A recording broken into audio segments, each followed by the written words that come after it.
meragukan semangat kami, karena inilah Dalam versi keterbukaan informasi publik pada era sekarang ini adalah suatu keniscayaan. Meski demikian, pelaksanaan tidak boleh melanggar etika dan norma yang ada dalam masyarakat.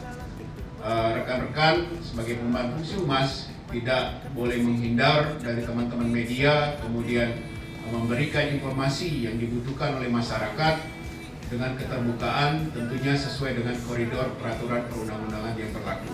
Jadi bagaimana kita melihat berita-berita yang baik dan benar? Kalau kita lihat dalam konteks media, hari ini memang suka tidak suka kita melihat adanya media sosial itu juga berpengaruh. Tapi media sosial itu tidak bisa menjadi sebuah informasi yang menjadi konsideran untuk diambil sebuah kebijakan. Revolusi digital itu selain persoalan bahwa dia membawa hal yang buruk dan tanda petik, tapi dia tidak menjanjikan peluang. Nah, ini yang ingin saya sampaikan.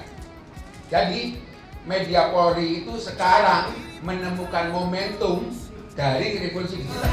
Polri, sumpah